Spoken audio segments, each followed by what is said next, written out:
Recording started. All right, so welcome. We're back from the good old Thanksgiving break.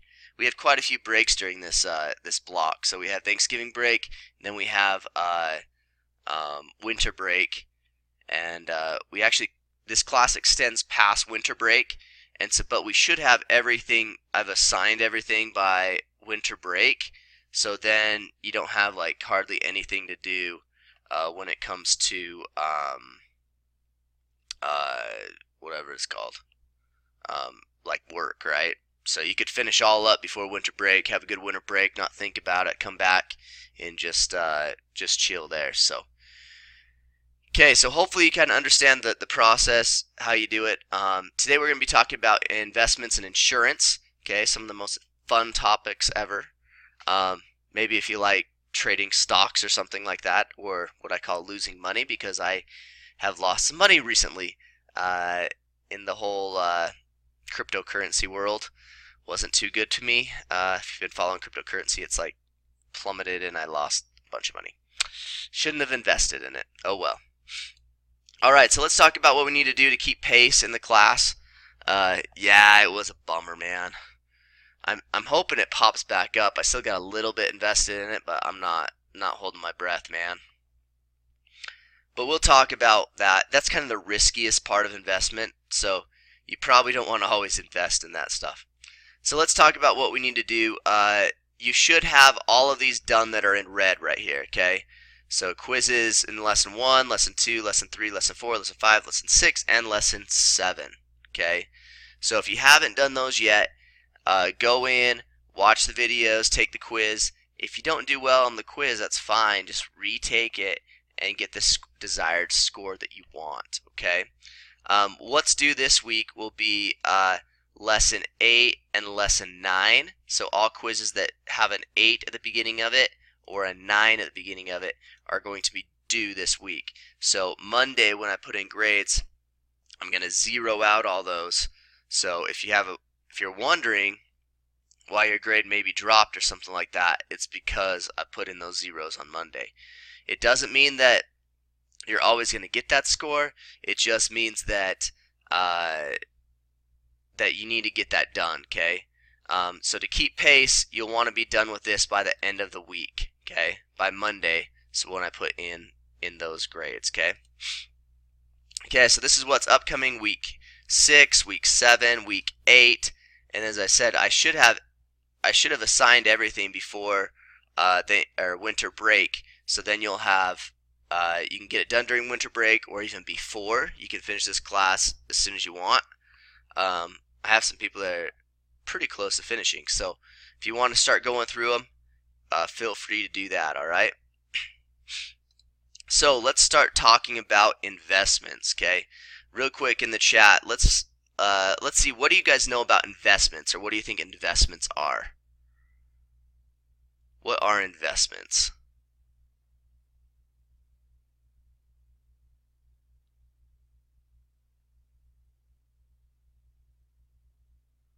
Okay, something you put money into, and you're not just trying to put money into it, you're hoping that it will grow your money, right?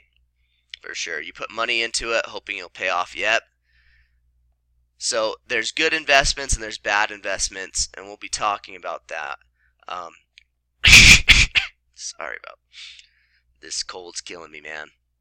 Alright.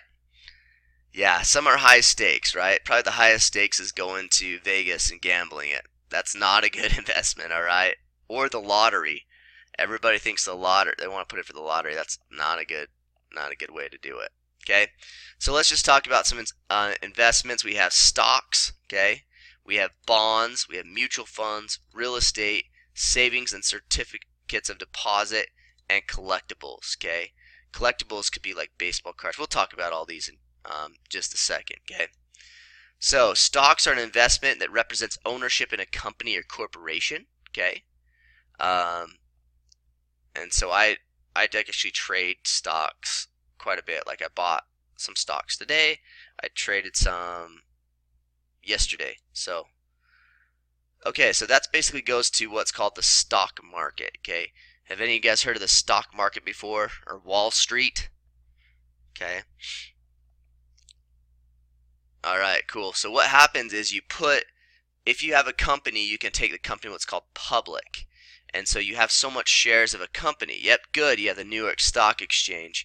So you have a different exchanges, right, where you can go in and make your company public, and people can buy a portion of your company, and then you can gain revenue to grow your company as well. Okay, so that's why people do it, and they're hoping that these stocks will go up, and then they can sell them and make money.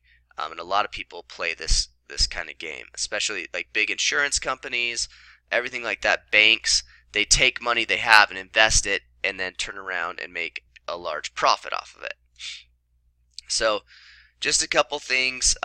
There's indicators if the market's good, if it's bad. You have these things right here. I have a lot of slides today, so I'm not going to go over a whole bunch of it, but if you want to go back and look at it, feel free to do that. Okay, there's also ups and downs in the market. Okay, the term a bull market means that things are going really well. The economy's optimistic, and most stocks are going up, and people are really purchasing them.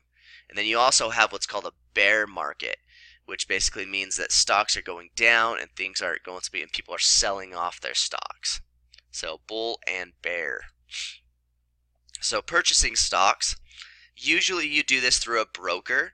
I actually have an app where I can actually trade some stocks on, but they're not big things. But usually you have to do a licensed broker, and they take a commission off that of what you buy. So they have organized exchanges, and some of those organized exchanges, just like AJ said, like the New York Stock Exchange, which is one of the biggest ones. It's the oldest. You can kind of see some things there, like the average stock price is $33 on there. You also have the American Stock Exchange, regional stock exchanges, the NASDAQ, which takes 4,000 smaller companies and kind of says, you know, where they're at. They have a little lower average. The app that I use is called Robinhood, and actually Robinhood I can I buy stocks, but it's only those off the New York Stock Exchange. So okay, so a bond. Let's talk about a bond. A bond is a security representing a loan of money. So like the U.S. government will issue a bond, and you can give money for that bond, and then after a certain time period, it will pay you back a certain amount. Okay, so if they default on your bond, then you're in trouble, right? But that's something good that they'll give you money back after a while for lending that money out to them. You also have a mutual fund, which basically means that you take a whole bunch of people and they're putting it into a group of money, and then they invest it for you. And usually somebody that's very smart, a lot smarter than me on the stock market, will purchase those and then make money off that. And then usually mutual funds guarantee a certain amount that you will receive in return, like 5%. I don't think they go much, sometimes 7%. I don't think they go much higher than that. But any excess money that they make, they keep for themselves. So that's kind of what a mutual fund is. So different like banks and financial advisors will have you go into a mutual fund, but it's more of a secure way to not lose your money. Okay, real estate. So real estate can be an investment. So buying like the house you live in, you gain equity towards that, as well as possibly buying, you can buy some land, some rental property, anything like that. Okay, so that's good, and you can also generate money from it. Some people have retired by just buying, 4 rental homes. They rent them out for, $1,200-$1,500 a month, and then they live off that money. So, pretty good way of doing it if you can, pay off those homes and you can buy that real estate. Savings and security deposits. This is something that you would go and, like in your bank, you create a savings account or certificates of deposit. You put it in, and usually these are for longer periods of time. The longer you put it in for, the more return that you can get percentage-wise. You don't gain very much in a savings account, right? So I only gain maybe like, I was looking like 30 cents or something like that, like every quarter. for having my money in the savings account. So it's a very, very low risk, and you don't get very much out of it. Okay, then you also have collectibles can be investments. So artwork, very expensive, and it can also go up in value. Baseball trading cards or basketball trading cards. So, if you have Michael Jordan's rookie card or something like that, it's something that goes up in value, and people invest in those. Coins, automobiles, and then also other antiques, things that appreciate in value. So, does anybody know of anybody that has like a collectible automobile that's pretty cool? No? So one of the things, yeah, I wish too. So some of the old like 67 Mustangs, 67 Camaro, yeah. Cherry red, ooh. Yeah, it's nice. So people buy those because those appreciate in value, and so it's kind of cool. So that's something you could look at investing in. Okay, you also got to look at risk and return. On average, stocks have a high rate of return, but they have more of a higher risk. Okay, so they want you to what's called diversify. Okay, your portfolio. So if you look at this pyramid right here, this is kind of a good indicator of where things are.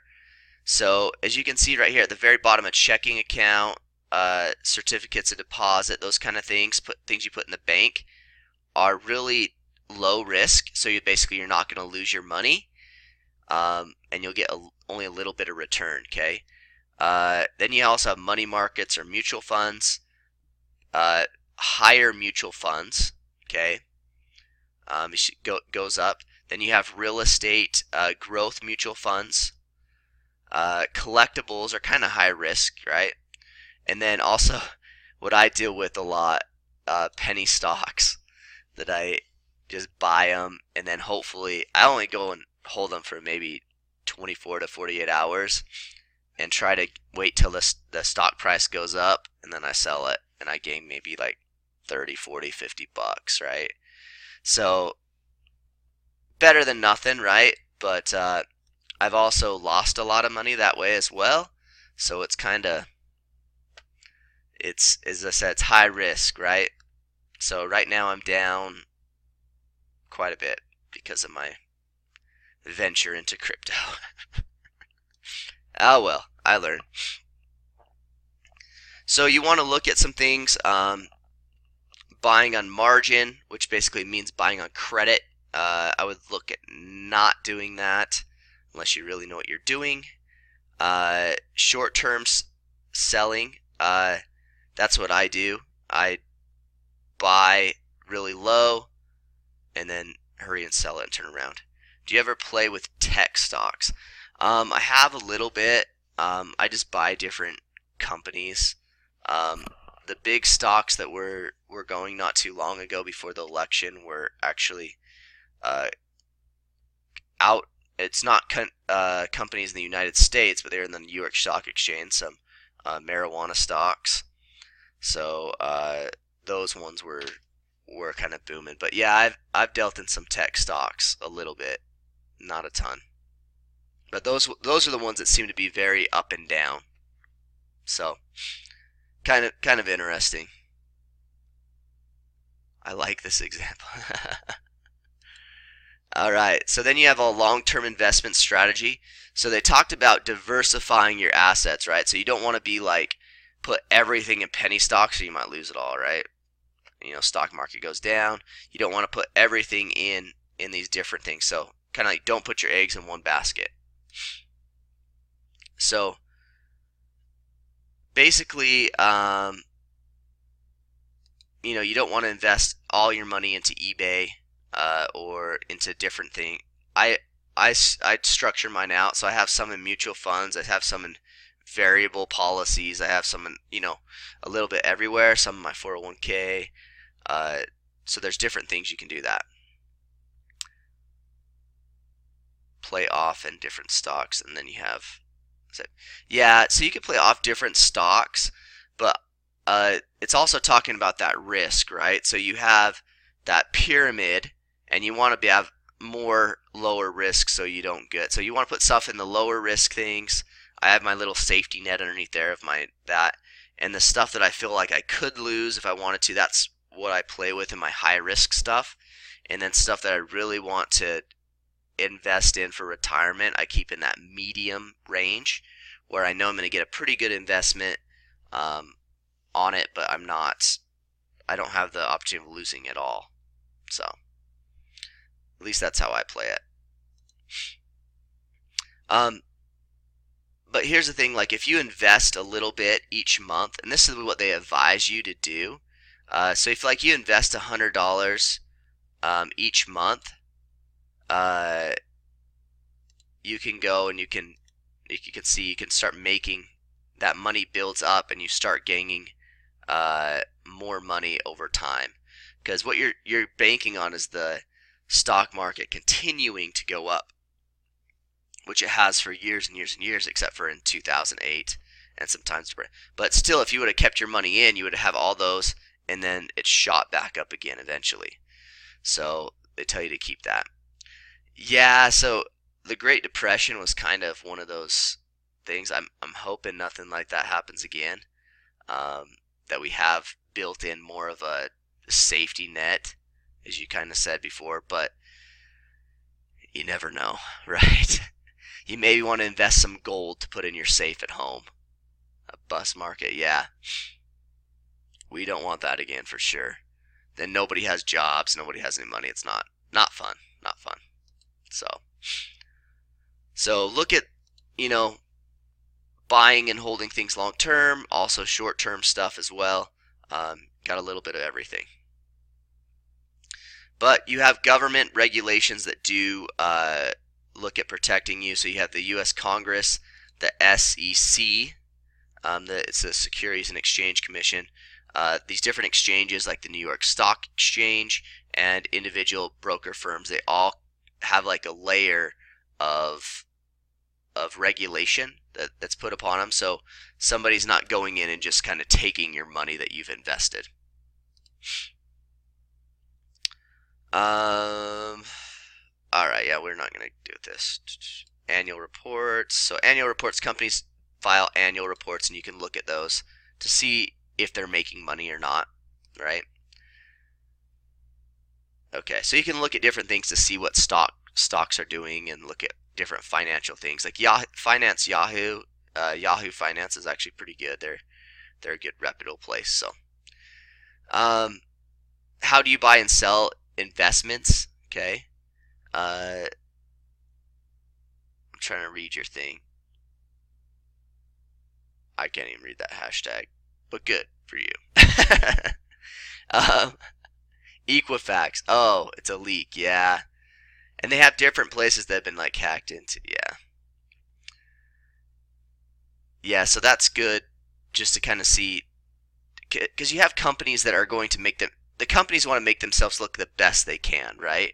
So their stock prices keep going up in price, but not all of them are really as transparent as they should be. And so that's why you got to really kind of do some research, like Enron, probably heard of them maybe, or some things like that.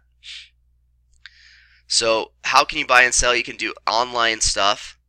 You can do investment advisors. A broker is how you can kind of buy those. I said I do the online stuff, and then I just invest mine through a broker like 401k and that kind of stuff. That's the longest hashtag ever. Yep. Okay, let's hurry and talk about insurance, and then I'm gonna go medicate myself to get rid of this gold. All right. So, insurance and risk management. So, what you want to do is you have assets. Okay. Skip this real quick. Okay. Could you afford to pay a damages if you were to cause a car wreck? Okay. And the problem is like there's so much that costs, right? So I had to replace. Actually, somebody stole. At least that's what they assume. I thought it went off in the car wash, but I got a little bug guard on my truck and it came off, and uh, somebody stole that, right? And so I had to go and pay for it, right? The insurance company, I didn't want the insurance company to pay for it because I didn't want them to jack my rates up. But it was expensive, right? Just for the little kind of hood bug guard.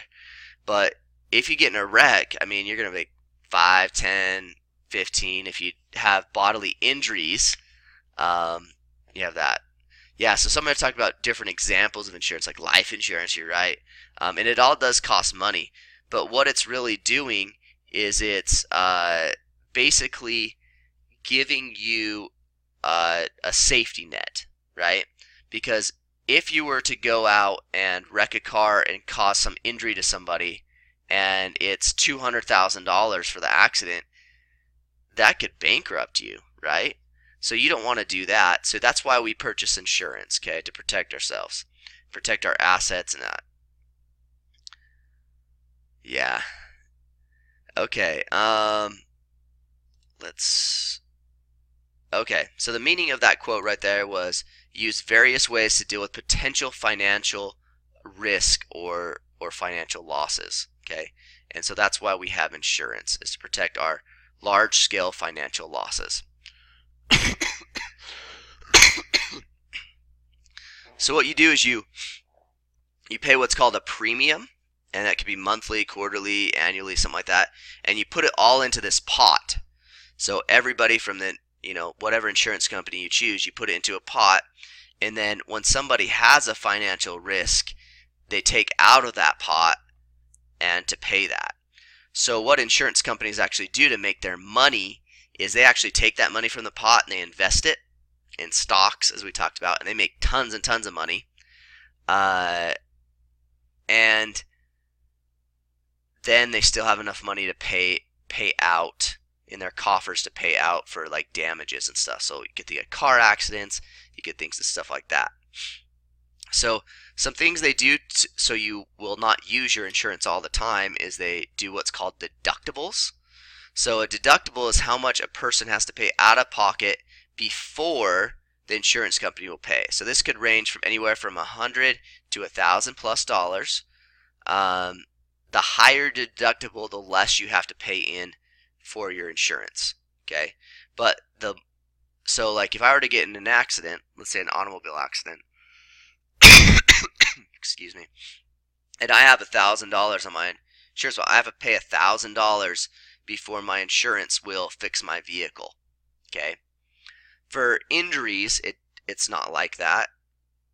They just pay out all the way. You have what's called personal injury protection, liability insurance, that kind of stuff. But that's something you got to look at. So the different types of insurance, you have automobile insurance, which we've talked about a little bit. Health insurance, which is really big, especially if you get some kind of disease or something like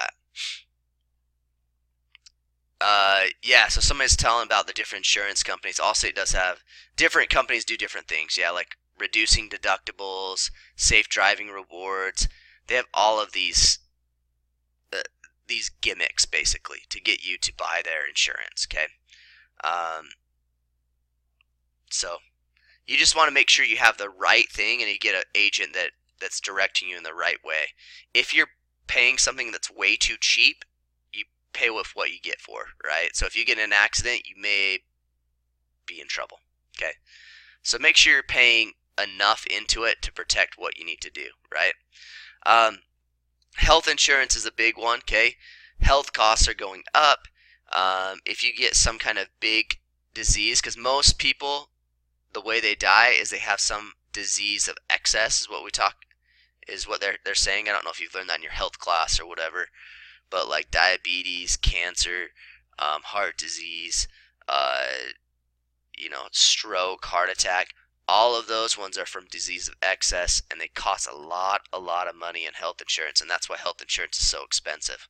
Okay, a lot of people get health insurance through their work, but you may need to find other things to get your health insurance. Okay, they do have different exchanges, but it's a requirement now that the federal government, you get actually fined by your taxes if you're not on a health insurance policy. Okay. You also have what's called I thought they changed that.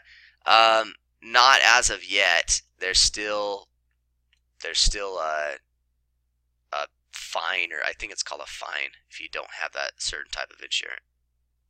So yeah, there's something called disability insurance. So if I were to become disabled and I can't work, insurance company pay me so much money to make up for my salary that I miss out on. Life insurance. So if I were to die, my kids, my wife would have money to live on. So that's something that you would want to look at buying. And you also do life insurance actually if you have a lot of money, to pay taxes, because there's something called the death tax if you have more than like 2.5 million in assets. So you might want to look at that. And then also you have a homeowners and renters policy. So to protect your property, so laptops, TVs, that kind of stuff, from fire, that kind of stuff, and protect your home, because if your home were to burn down, you don't have insurance on it, you're going to lose out on a lot. All insurances have a person as a beneficiary.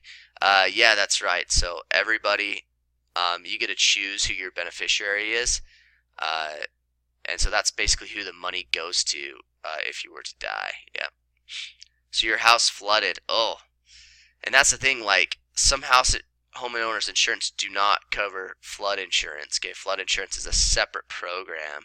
So you might want to look at that. Can't spell the big word. Yeah, beneficiary is BENE. But pretty good. You're doing it. No, you're good. Awesome. Okay. So automobile insurance, there's just some things that you'll talk about, especially when you turn 16. That's something that we have actually in the driver's ed course. We talk about liability coverage, medical coverage, uninsured motorists, underinsured motorists, and collision. There's also called comprehensive. There's other stuff on there as well, but need to have automobile insurance. Okay. Automobile policies, their rates depend on quite a few things: your age, your gender, your marital status, type of car you drive, cost of repairs, mileage, location, law enforcement, and driving record. Okay, so if you get tickets, you're young, and you're a male, you're going to pay a lot more money. Okay, so you're probably going to have to buy a very crappy car. So just think about that. They've done statistics and found that women are actually safer drivers. Sorry guys out there, but you're gonna have to pay less in insurance.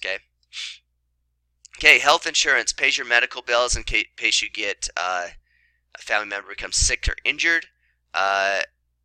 Most insurances cover, and this has actually been extended now. I think it's all the way till 26, so this is a little bit older of a thing. Property insurance, so that's basically for fire, flood, theft. Homeowners and renters insurance are what you're looking for. You also have like landlord insurance, so if you're renting out your house to somebody. Okay, life insurance. Basically, you want enough money to be able to pay off your debt, be able to provide enough money for whoever your beneficiaries are, your kids, somebody to have enough money for them to be raised. Yeah, somebody said, like your bug thing for your truck. So you mean my bug guard? Yeah, so my bug guard would actually go under the automobile policy, but it wasn't worth it to file a claim on my insurance when it got stolen. So I'm quite irritated about that, but that's another story. So there's different kinds of life insurance policies. There's term, there's whole life. Once you need that kind of stuff, you can kind of look for it. Yeah, bugged about it for sure. All right, so you want to look at your future insurance needs as you're going. So health insurance when you get to college. Some colleges actually have like a really cheap policy for students, so you might want to look into that. Property insurance, okay. Make sure you're covering what you have. Somebody doesn't steal it, that kind of stuff. and disability insurance, liability insurance. Talked about all those things. Some other things that you want to think about, a will. So basically who you're going to have all your things go to. But yeah, we can stay on our parents' health policy till you're 26. Yep, till you're 26 right now. That was something that was extended. But like, let's say your parents maybe didn't have health insurance, which is kind of crazy because it could really bankrupt you. Or try to go on some kind of form of policy to help you out if you did have a catastrophe. But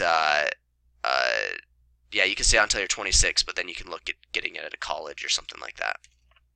They also have government programs to help you out too. Trusts. Oh, sorry, a will. A will is something where you put like who gets what when you die. Okay, and a trust is something that you can set up so your assets when you die don't go into what's called probate. That can take up to 90 days, and so your kids may not have money or something like that if you don't have your thing in a trust. And then you can have like joint ownership of assets through certain things. So, okay, I'm sorry I rambled off forever. But any questions on investments, insurance, trusts, anything like that? Okay.